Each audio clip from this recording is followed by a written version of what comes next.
This is a very special, free 1 hour conversation between me and Jordan Peterson, where we talk about the kind of things you'd imagine that me and Jordan Peterson would talk about. We talk about equality, we talk about socialism, we talk about God, religion, the Bible, consciousness itself, personal challenges, and mythology. This is taken from my Luminary podcast, Under the Skin. This first hour we're giving you for free, obviously because we would like you to subscribe to Luminary, which you can do for as little as $2.99 a month, and also there's a free trial. The conversation goes on for 2 hours. The second hour, it gets deep. There are tears, there's intensity, discussion around culture wars and gender.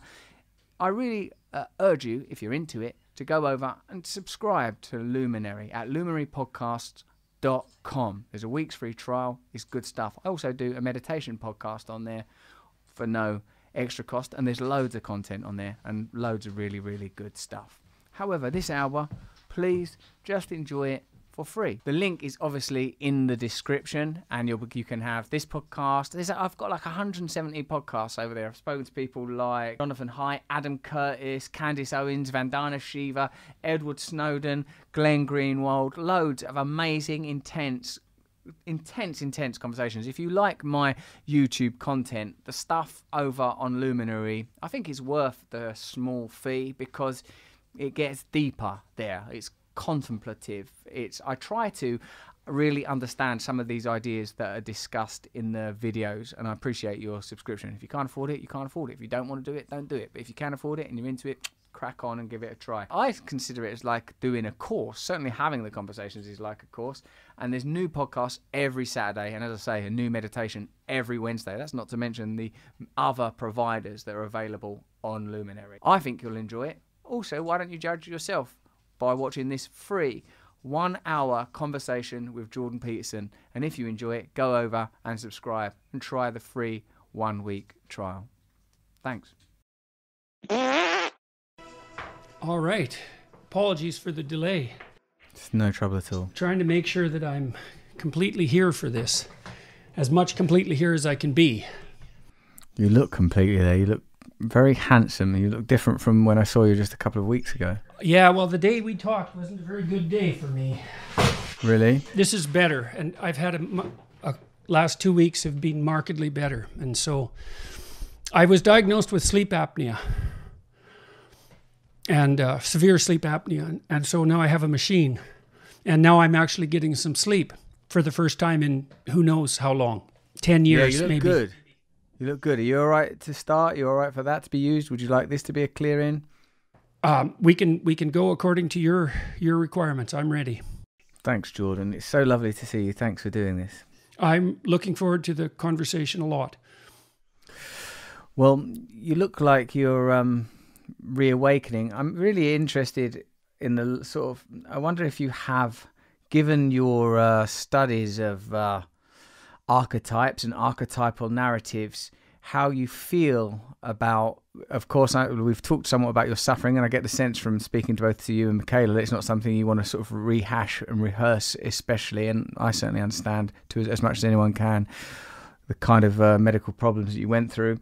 How do you relate to this reemergence into the public sphere? How do you feel about it after what was a very peculiar, unique, and it's very specific emergence into public consciousness the first time, and then what seems to have been a series of real trials? How do you feel now, and how do you fit that into your understanding of psychology and into your writing?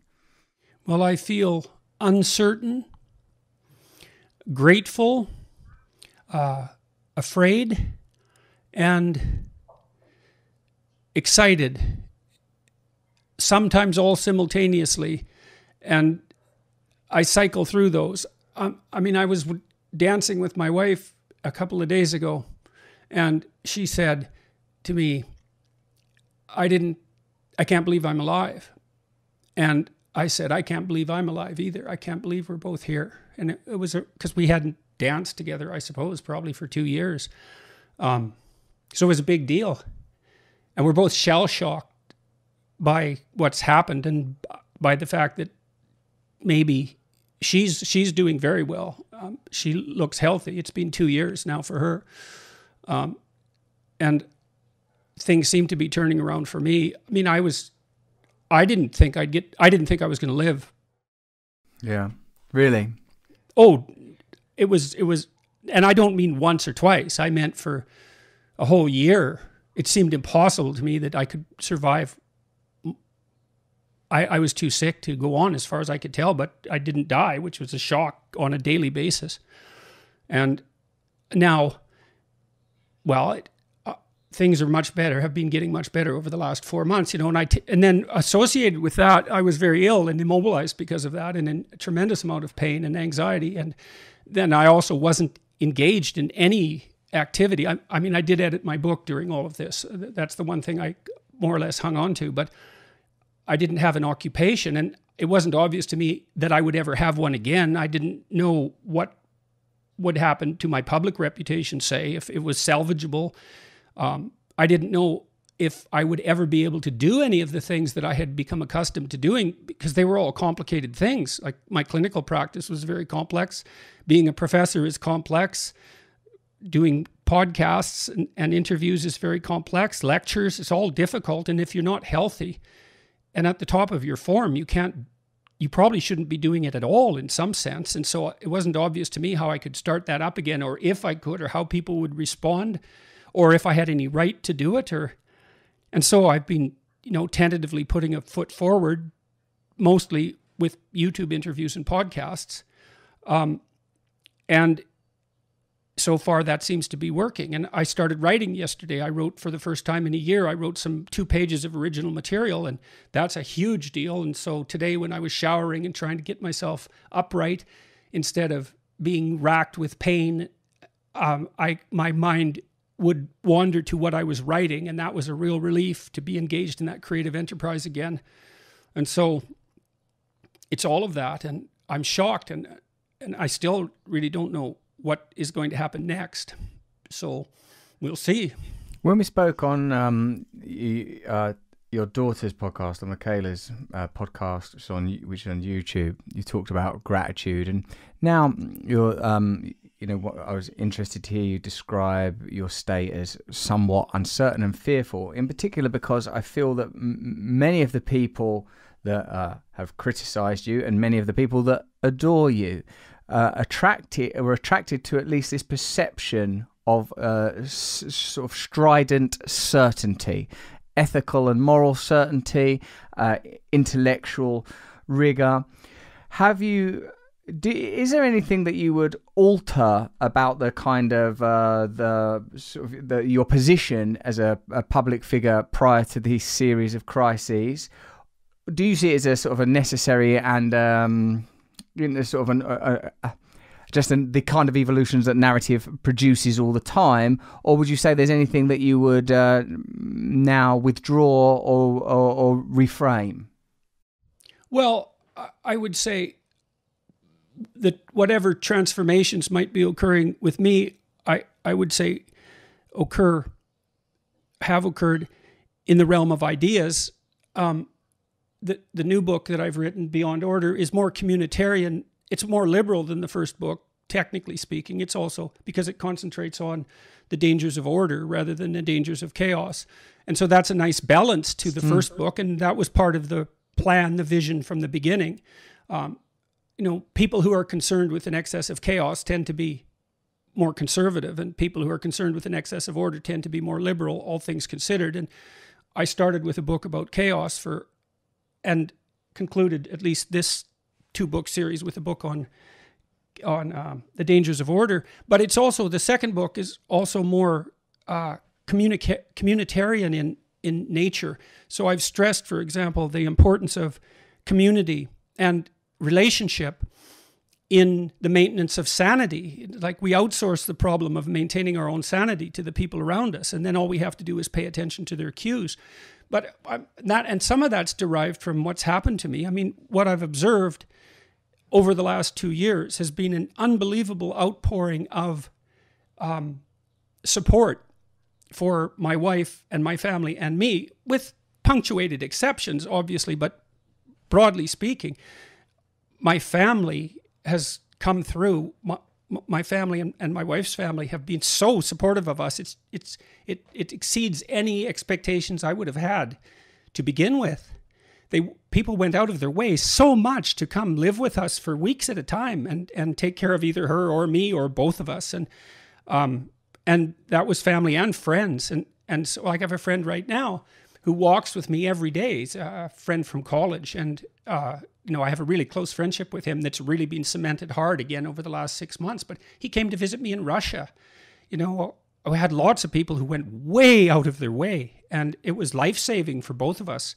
And then I got a tremendous amount of support from my viewers and listeners and readers. And they sent, when Tammy was in the hospital, they sent hundreds of letters talking about praying for us. And, my sister printed a lot of those out and put them up on the hospital wall in bright colors. And, it was really helpful. And so, I'd realized, you can think about this in some sense. I think about it anyways as an elaboration of the hero mythology, which I'm very interested in. The archetypal hero goes into the unknown and gains something of value, or sometimes fights a tyrant and reconstitutes the kingdom. But I will leave that part of it out for now. You go out into the unknown and find something of value and bring it back, but then it's shared and distributed. That's the second part of that story, the communicative aspect of it. And that's partly, I'm very interested in communicative technology, but it's also the case that an element of that is that that's something that, it's like King Arthur and the Round Table. King Arthur's the king, and the knights are, in some sense subordinate to him, but not really. It's a round table, and every knight enters the forest at the place that looks darkest to him. But there's a group effort there, and the redemptive process, let's say, which is what hero mythology concentrates on in the final analysis, is something that is everyone's responsibility, but that we all need help with. It's so interesting because it's your problem, but you can have help. It's okay that you have help, that everyone is on board. And so I think that I understand that more deeply, what that means now. And hopefully I'm expressing that in my last book. And while in all these YouTube interviews that I'm doing, not on other people's shows like I am with you right now, but I'm trying to let other people speak. I interrupt a lot and I talk a lot, but I'm trying to highlight the accomplishments of other people as much as I possibly can. And I'm really happy about that. And it's really necessary. There's no negative to it at all. This journeying into darkness and returning with the bounty or boon in order that it may be communally shared is, yes, like an important and a powerful narrative. Do you think that we are somewhat politically bereft when in the narrow spectrum of countries such as the United States, there is a heavy focus on individualism wherever you might fall in that admittedly narrow spectrum, i.e. liberalism, for want of a better word, seems to me to be focused very much on the individual, the rights of the individual, the role of the individual. And traditionally, the pursuit of the American dream and individualism has been sort of, perhaps is the backbone of political conservatism in America. Do you think this kind of dearth of real communal values is a strong or even governing factor in this kind of political nadir America in particular, but the world seems to be experiencing? It's a good question.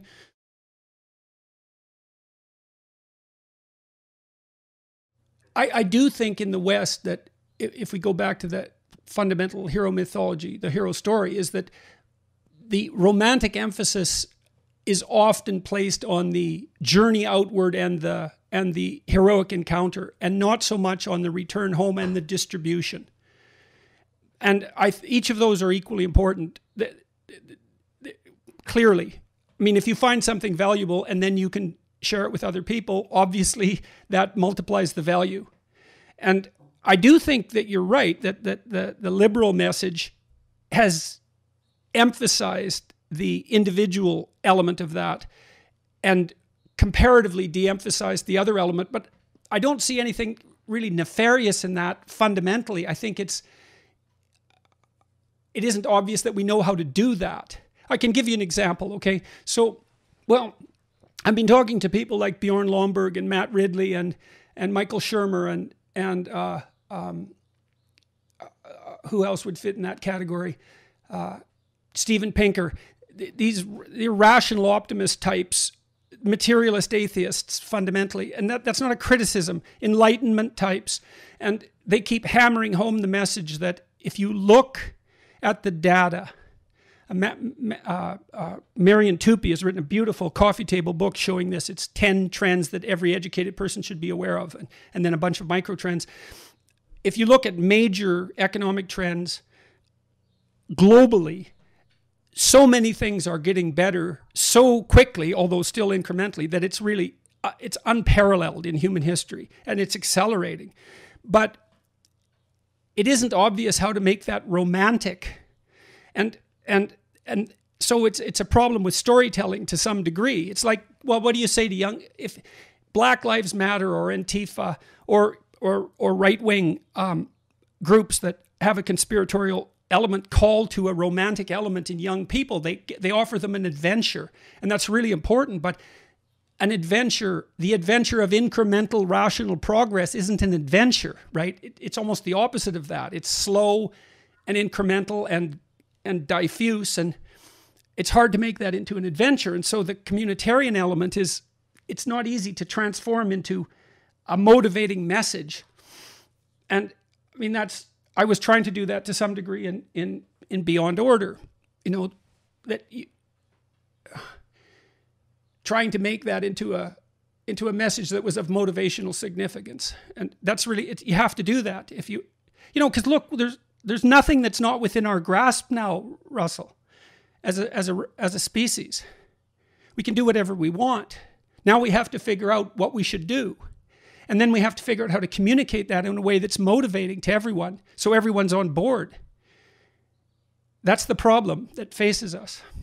I become concerned by this idea of progressivism. I feel that it is sometimes used to underwrite a kind of intransigence around power, and I think it's used as a panacea to sort of dissolve the voices of discontented people.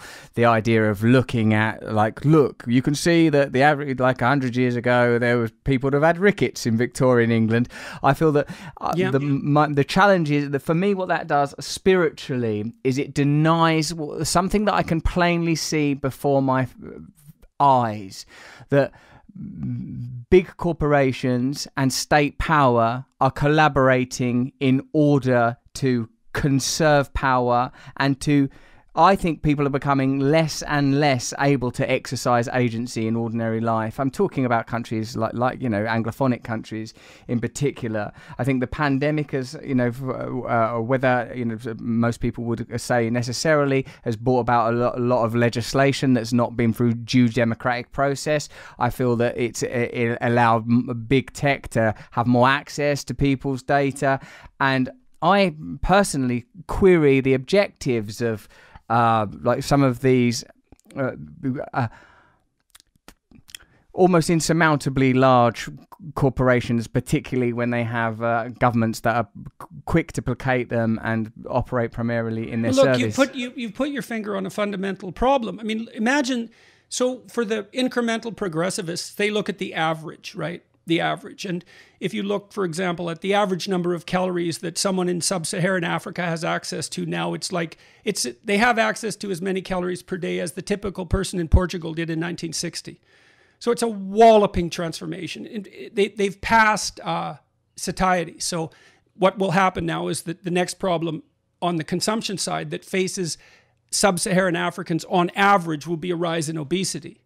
But the problem with statistics or even ideas that concentrate on the average is you don't take into account the distribution.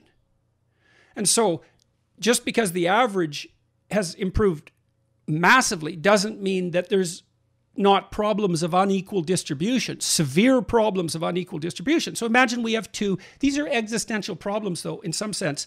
They're not political problems, they're deeper than political problems. You have the problem of absolute privation And that's the normal state of affairs. You're born with nothing in some sense, right? Left to your own devices, you just starve and die. So that's the susceptibility to absolute privation. And then the second problem is the susceptibility to relative privation. And those are both big problems. And so the optimists say, well, look, we're really, really solving the problem of absolute privation. And they say, well, every day 200,000 people in the world are lifted out of the UN's definition of abject poverty. So maybe they slide from $1.90 a day to $2.10 a day.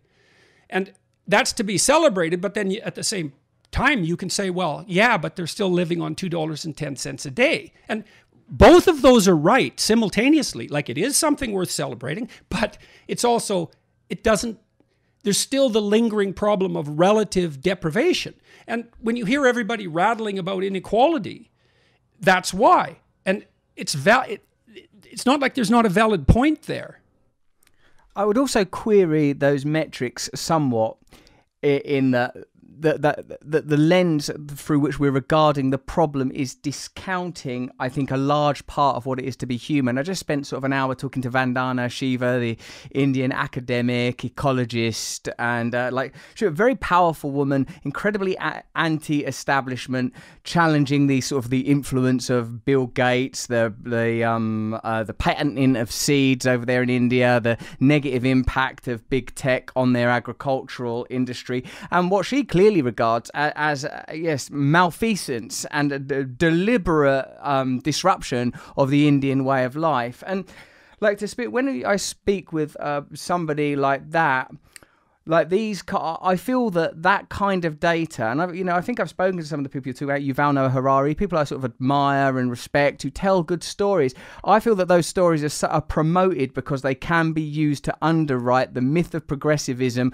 because materially, scientifically, medically, there have doubtlessly been so many incredible advances. And I think that what we neglect is something that it seems to me you're very interested in, our spiritual evolution, our personal awakening. And as you said a moment ago, Jordan, the fact is we could imagine and dream and create all manner of systems into being, and what we are prohibited from imagining, what we're prohibited from creating, it frustrates me.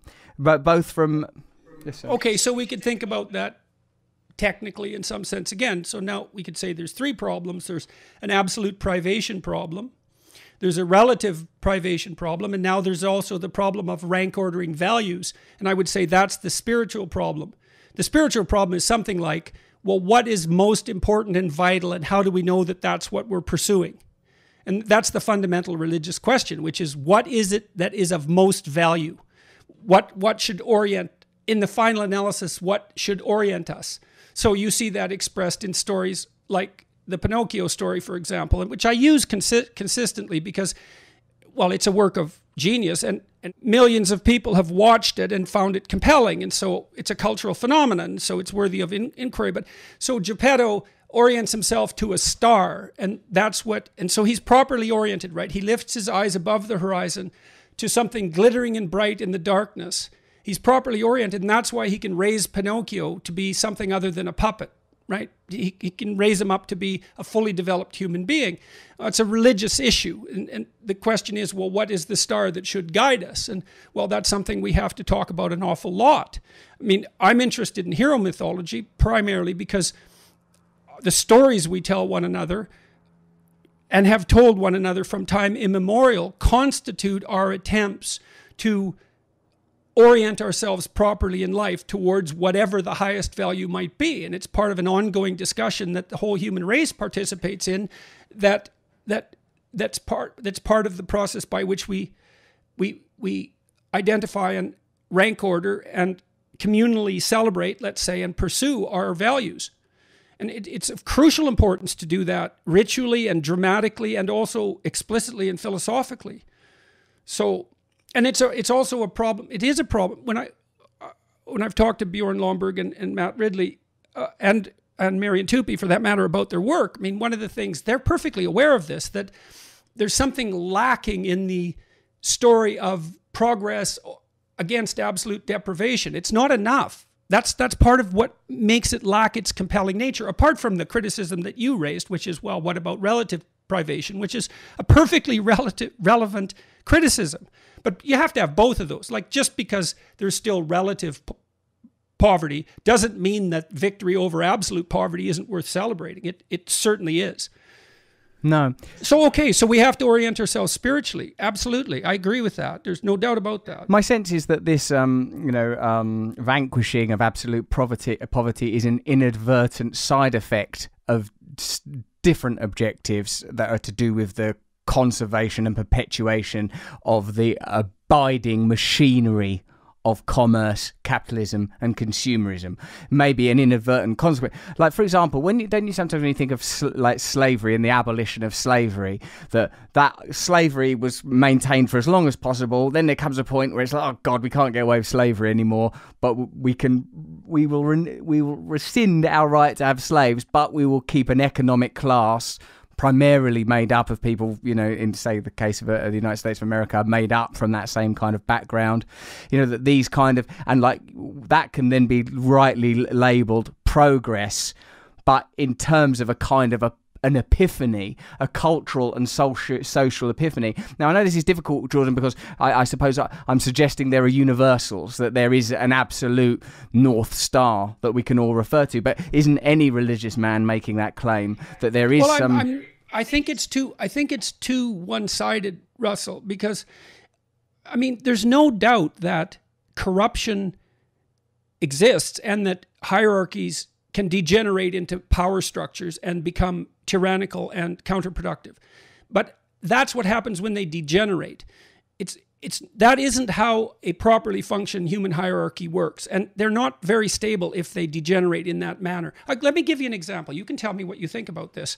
And then I'll talk about slavery particularly, because it wasn't just an economic calculation to get rid of slavery. I mean, Britain, the movement to abolish slavery was driven by truly believing Christians. They had a walloping effect over a number of decades in eradicating slavery. It was a moral move. And, it was replaced in some sense by another kind of slavery. But one thing that happened in some sense is that as the modern economic system displaced the slave system, which had existed forever, we all became our own slaves, right? Because most people enslave themselves for 8 hours a day, and then they can be free men the other 16. And so we've substituted our own slavery and the slavery of machines for the slavery of others. And that wasn't only technical, it was also a moral decision. And I don't think you should discount the moral striving that went into that, because it's an important part of the historical record. And you don't want to ignore the contribution of moral people in the past to our progress, right? Because it gives you a very dim view of humanity. Lots of people knew slavery was undesirable and wrong, and risked a tremendous amount to move beyond it. Actually, so, I wouldn't discount that moral contribution, with regard to any of the great cultural conversations and conflicts.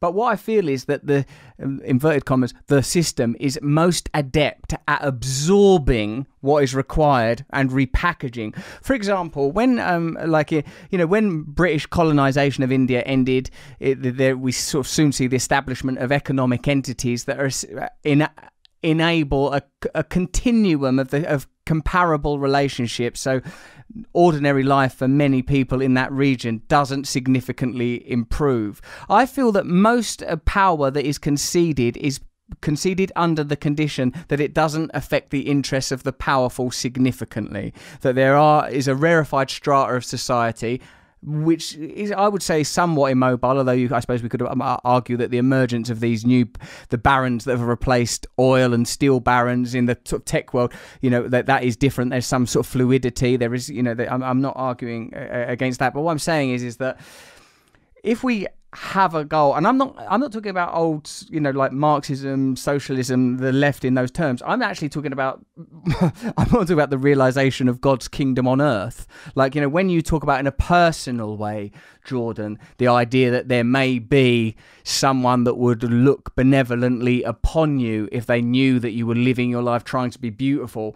What type of world, what type of communities, what type of systems, what type of democracies might we favour if this became our shared collective and individual priorities. And that's what we're trying to figure out, Russell. That's why we're having this conversation. Yes. That's what we're trying to figure out. If fundamentally, I believe that's the purpose of real discussion. And I think one of the reasons that YouTube conversations like this have become so powerful is because you can actually have those discussions. You know, what we're doing is so different than network TV. It's so different. It's so revolutionary. Like I was talking to a Wall Street Journal reporter the other day, and I said, well, why do you like YouTube? And he said, well, the conversations just follow this unpredictable thread forward. And it's so interesting to watch them. I said, well, that's the logos in action. That's what you're seeing. There's nothing more compelling than that. So if we're doing this right, look, the last conversations we've had, including the very last one, have been received very positively. And I believe the reason for that is, I think that to the best of our mutual abilities, we're trying to get smarter than we were before the conversation because of the conversation.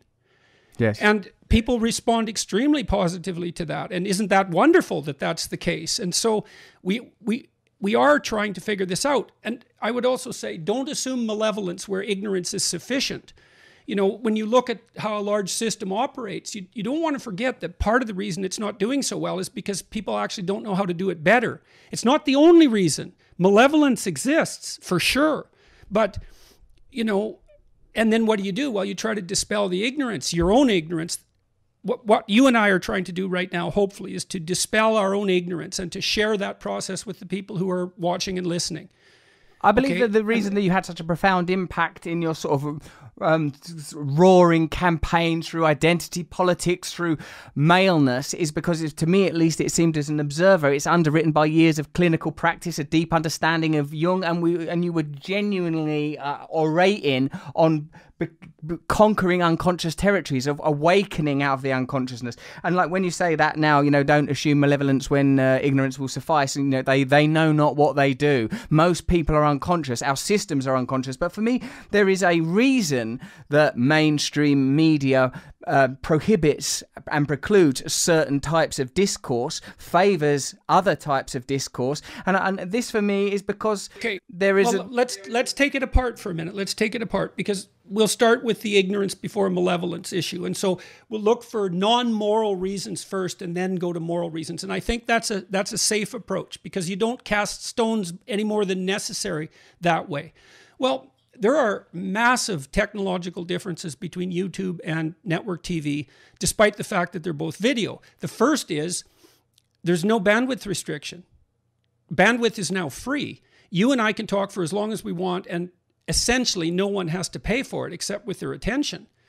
And then it's permanent, whereas with network TV, it was evanescent. It evaporated as soon as it was spoken. Well, now this conversation will be around for probably longer than either of us would want it to be. It's as permanent as a book. And what that means too is that I don't have to assume that my audience has a limited attention span or no memory anymore, because I know that they can go out and find out things on their own. And so when I go to do a network TV interview now, it feels like I've transported myself back in time to 1950. And the person I'm talking to, when I'm sitting in the green room before the interview, they're a person and we have a conversation. But as soon as the cameras go on, they're no longer a person. They're a puppet of a machine. And I'm not saying that critically. I'm saying because the bandwidth was so incredibly expensive, there wasn't time for experimentation. It was too expensive. And so everything the interviewer did was scripted. Well, then it was scripted according to essentially the dictates and interests of the corporation, obviously. And so then what you end up on with network TV is a discussion with a talking head representing that monolithic organization. You're not talking to another person. And if you were, that person would get fired, right? Because they would now be an individual instead of this immense machine that was necessary because the communication technology was so expensive. So you start with that. And then you might say, well, and furthermore, it was warped by the fact that the corporations of a certain size are protecting their existence, which of course they are, and so are the people within the corporation. Of course they are. Just like we would fight for hierarchical position. Of course. So, yes. But all that's gone now. And now we have this, and now we're figuring out what to do with it. Now, what you said there about the sort of the position of the journalist in the chair and how they become an automaton because their role is so prescriptive within that corporation, that's no different to something that, you know, Chomsky would have said 30, 40 years ago. You wouldn't be in that chair if you didn't share the beliefs of the corporation. This is, for me, chimed... Of course. Yes, of course. This chimed with something Yanis Varoufakis, the former Chancellor of Greece under Syriza, in that brief moment after the economic crash when there was a surge of leftist populism in Greece, said. He said that when he met with the EU, he realised, even when talking to the most powerful minister over economics with whom they were arguing about their sanctions, he recognised that Chancellor, he was someone like a German Chancellor or whatever, said that he only had the power, and this is in some ways plainly obvious, he only had the power afforded to him by his role. That suggests to me a kind of intransigence. And like when you talk about like sort of people in a mainstream media outlet, that they're a representative of a certain set of ideals, well, the same becomes true in a political establishment. Now we know that there are relationships between, obviously we've known for a long time, there are relationships between media and government that involves lobbying, commerce, shared interest. Now I know that when you talk about it from a sort of an anthropological perspective, you say, of course, we would all protect our positions in a hierarchy. And this returns me to the point, Jordan, where it requires of us as individuals a kind of personal awakening, that perhaps that one has to undergo a kind of nekkia, am I saying that right? The kind of journey into darkness that, you know, that you have recently experienced, and I'm sure most of us have our own version of, and to come out the other side of that with the conclusion not being how do I achieve more as an individual, but how do I convey love? How do I convey Christ consciousness? How do I... Let's start with that then. So first of all, you know, everyone is now a TV producer and a radio host if they want to be. If you have a voice, you can communicate with, you have the technology to communicate with as many people as you want. So then the next question is, do you have the will, the ability, the desire, and all of that? But you certainly have the technological means. So it isn't that people have been rendered voiceless. They have in certain regards, but in other ways they're so powerful that it's absolutely beyond comprehension. And so, and I would say, well, I am definitely of the mind that it would be best for everyone to orient themselves. And I've tried to figure out what that orientation would mean. And some of it is, and I've used history as my guide as much as I've been able to, philosophy and religious ideas, all of that, trying to puzzle this out. It's like, well, the love part is, okay, you have to decide. You serve someone. That's an old idea. It's Christ or Satan. Fundamentally, that's an archetypal reality. And what that means in some sense is that you're either working for the betterment of things because you're in favor of being and its flourishing, and perhaps even its playful and beautiful flourishing. You've decided that despite the horrors of existence. Despite the horrors of existence that would drive you to resentment and bitterness and hatred and the desire to destroy, you've decided, no, I'm going to aim up. And that's love. It's like I'm going to aim up, and I'm going to bring everything I can with me. Okay, then the next thing is truth in service of that. And one thing I learned, I think, is that I tweeted something out the other day. And like, I see people all the time, and they have something they want, and then they use their language to get it. Okay, that's not how to use language. That's wrong. And the reason it's wrong is because why do you think that your theory about what you want is right? If it's wrong, then you're saying things that are wrong. And so I would say instead, try this. Say what you believe to be true and accept what happens. And that's an adventure, man. You do that. You do that for 10 years, and your life will be so different that you won't be able to believe it. It's unbelievably adventurous to only say what you think is true in right there and then, to be in that moment and to have decided that there's no agenda. I'm just going to say what I think, regardless of the consequences. And I don't mean carelessly. I really do not mean that. The absolute opposite of careless. You pay attention to every word. And the consequences are miraculous. There's a kind of mysticism, I think, that you are describing. Firstly, the ability to remain entirely present. Secondly, the idea that you can respond authentically without an agenda for of personal advancement. This requires, I think, a kind of transcendence. It certainly, from my understanding, would require a kind of ego death. The sort of energies that compete in me seem to, the tension seems to be between this sort of a very vivid sense of love and awakening and service and sort of values of which I'm quite proud, and still, you know, I would say, I don't know if I would want to call them atavistic, but quite primordial, sometimes unformed, certainly libidinous, concupiscent sort of rushes, you know, like that. I love the idea of living authentically and truthfully in a moment, and how sort of potent, radical, punk and effective, divine that could be, mischievous, tricksterish almost, and the you know, right. Yeah, that's got the romantic element there, because it's unpredictable. It's absolutely unpredictable. You just don't know what's going to happen.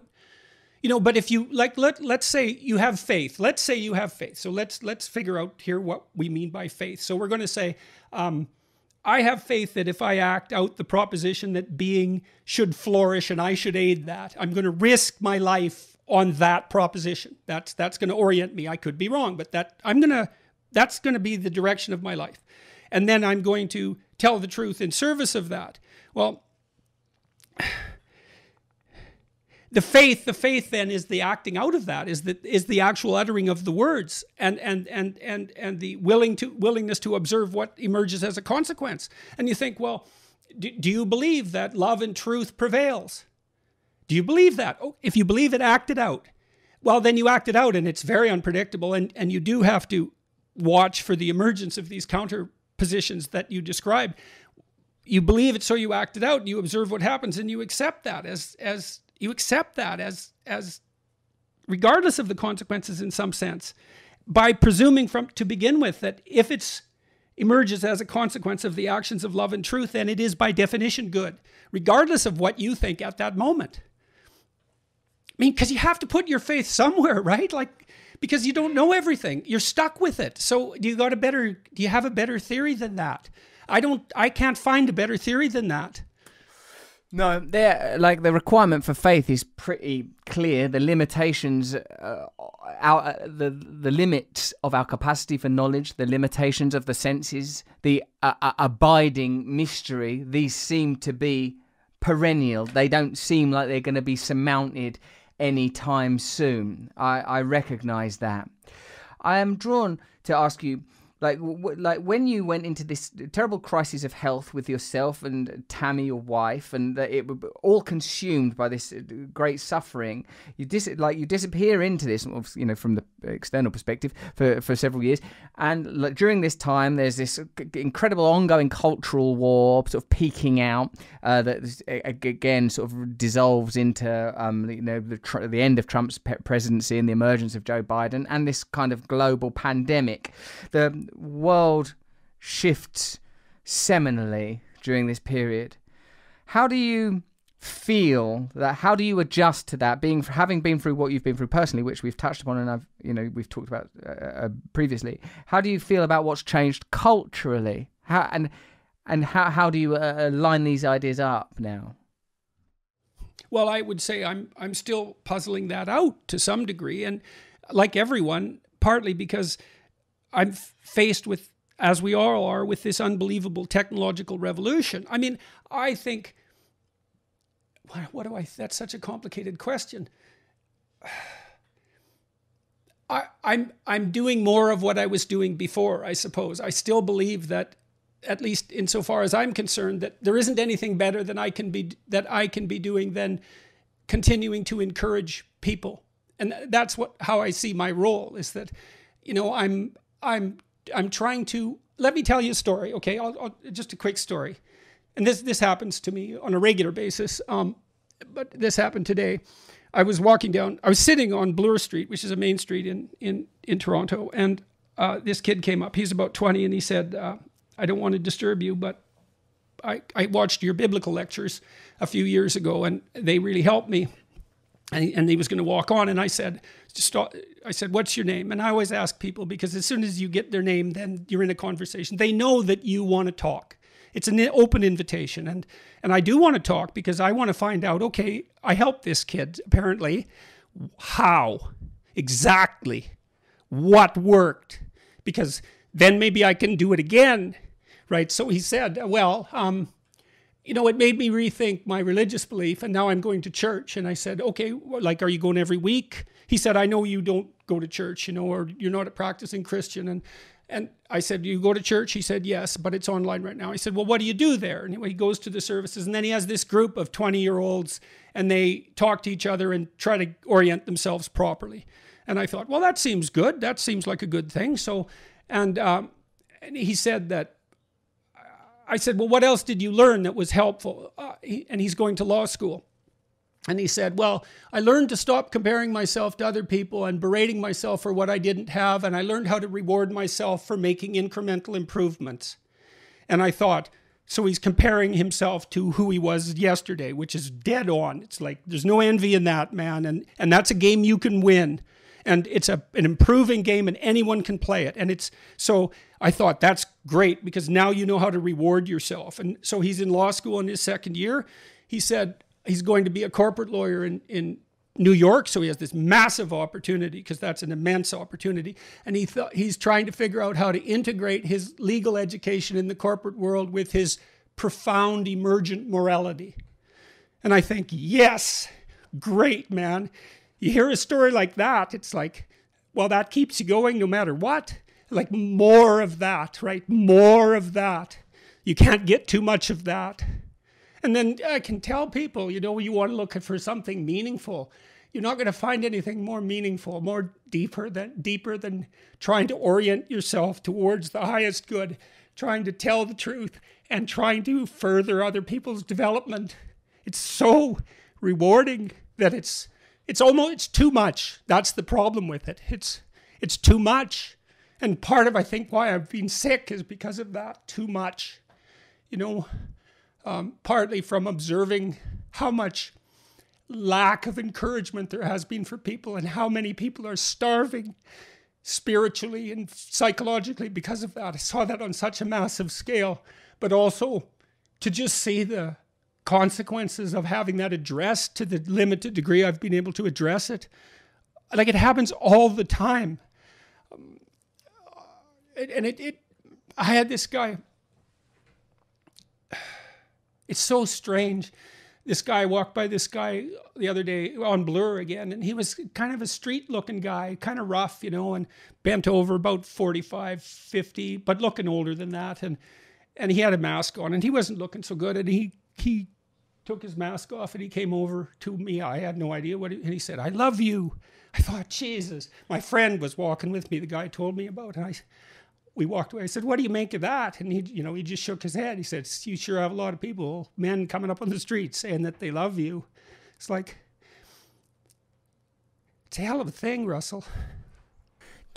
And God, how could you want something more? How could you possibly ask for something more than that?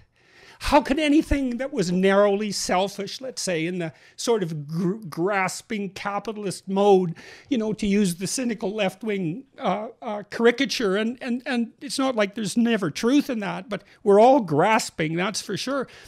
How could anything that could possibly produce, even in theory, compete with that? They're not even in the same universe. I understand what you were saying. And I'm thinking about it, it's because you have this very particular background in clinical psychology and academia as a teacher, and the edification and raising up and teaching of people is plainly so important to you, and it seems now more than ever. And I feel how open-hearted you are, and perhaps have always been. And I wonder if there's something. The question continually asked of you of why do you feel like you resonate with males? It seems to me, I wonder, is there a wound in your maleness, or a wound in your adolescence? Is there something in you that is open, do you feel, that has made this connection possible? Because it can't simply be the translation of these theories. I think some of it's actually the doing of my father. I think I had a good father, and he encouraged me. Like, my dad instilled within me his faith in me. Fundamentally, like, we had our set twos, it's not like our relationship was without conflict, but I knew I had something that none of my friends had, or virtually none of them, which is I knew that my dad fundamentally believed in me, right? Fundamentally, regardless of anything. And what he thought that fundamentally, I suppose, that it was a good thing that I was around, or that I was a good thing, something like that. But it was deep, and that gave me a sort of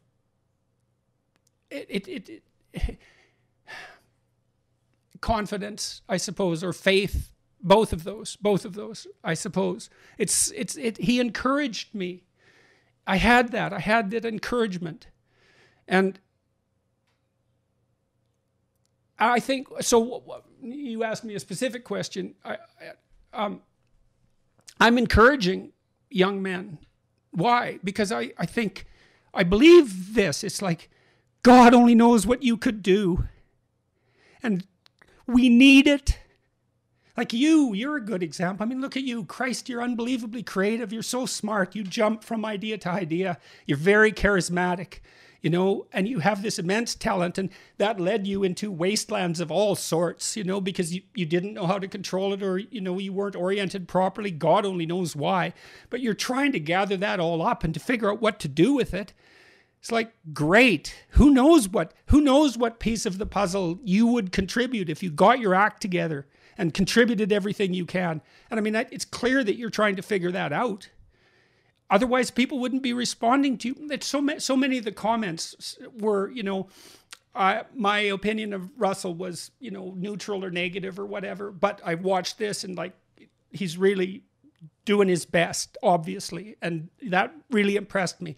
So it's so nice to see that kind of judgment. Hey, it's like, well, I can see that he's trying, and so now I'm on his side.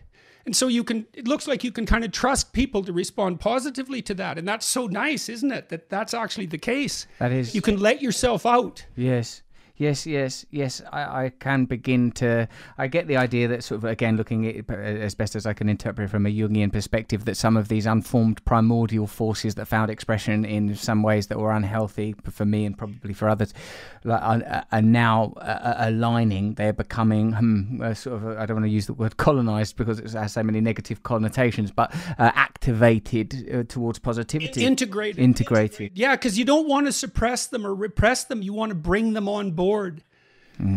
Yes, absolutely. And that's, you know, and that's the other thing I'm telling young men too, and because I certainly believe this to be true. All that aggression, that capacity for aggression and violence, that physical strength, that dangerousness, those are unbelievably useful once integrated, admirable. You know, I talked to Jocko Willink the other day, and the guy's a monster. You know, he's 2 feet thick, and he's a warrior from the age of 3. That's the kind of person he is. He goes to Naval SEAL training, and what do they teach him? You have your friend's back. You subordinate all that antisocial aggressiveness, that dominant striving, that power, that physical strength, that desire to destroy even, all of that. You take that, you control it, you serve other people with it. You have their back. And he says very straightforwardly, you know, that he's an effective leader. To the degree that he's been an effective leader, it's because he takes care of the people around him. And that's it. So he integrates all that, what could otherwise be, you know, catastrophic, criminal or genocidal horror. He's trying to integrate that into whoever it is that he can be, if he's everything that he can be. You know, he told me about he got a literature degree after he had gone through the Naval SEALs. And I just kind of skipped over that for I don't really know why. And he called my attention to it. And then we had a 20-minute conversation about the vital importance of literacy. And it was so interesting that this character, you know, who's got all these other attributes, would then say, yeah, but, you know, I got literate. I became literate. I learned to communicate. And that multiplied my ability manifold. And so don't hesitate to develop your, he didn't say it in these terms, but your logos. It's like, absolutely. And men are turning to him, young men in particular, because he's such a good role model. He's written these books for little kids about how they can, fortify themselves. And it's not no competitive games. Let's raise little boys like little girls. It's not that at all. It's like stand up, man. Man up. Monster up. Get it together. And then go past that, right? Then subordinate that to truth and love and the ability to communicate. Then you're something. But that way the vices can be virtues, right? You don't have to say, well, we'll just eradicate aggression. Well, yeah, sure. It's like cutting off your arm. You're going to get rid of that motive force? That'd be like getting rid of sexuality. You don't want to get rid of that. You want to integrate it. Yeah, it ain't easy. I mean, what I want to, like, and I loathe being asked questions like this because it's sort of, but like, because it's, you'll see why when I ask it. Like, there's people that have a very negative response to me. There sort of always has been ever since, even when I was famous for frivolity. There were people that, and with you found yourself sort of very quickly at the heart of a cultural war for some reasons that were, I suppose, obvious because of the nature of your emergence into sort of public life and the specifics of that. But what I think when I see you talking, when I listen to you talking, and you are an open-hearted man, you have these sort of, plainly your relationships with females define you. What do you think is the energy behind the specifically gendered aspect of like the public discourse prior to, the couple of years you took off for health reasons? What's, if we can say, like, in your analysis, which I would still query about, like, the attraction of men is because you encourage and you give them confidence. I feel that somehow pain, the wound, has to be the point of connection, but that's probably me bringing my own stuff. And then for females, like, no, I don't think it's just that. I mean, what's being activated? There's something about that that's right. I mean,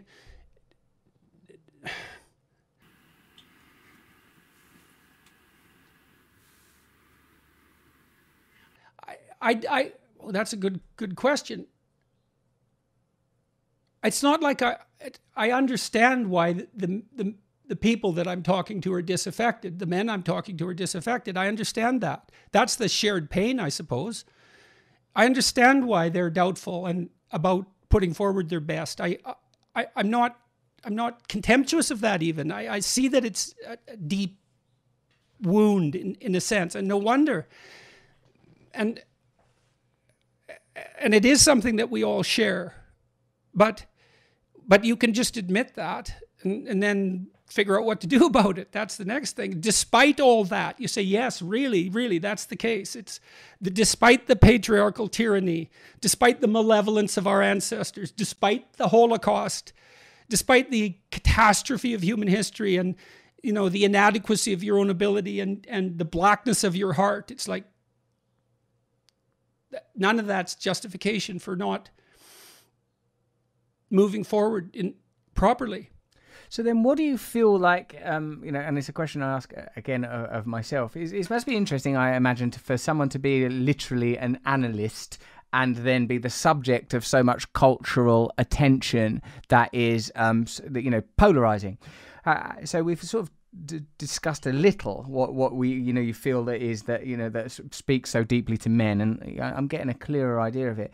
But like the inverse of that, the sort of the famous YouTube, let's call them the YouTube greatest hits, that Channel 4 News interview, the GQ one. What do you think was being driven at there? I understand that, like sort of because I've watched them and I know them, that sort of it's on like, no, you're not paying attention to gender inequality, pay gaps, etc. And I'm familiar with your arguments, which are obviously again underwritten by data.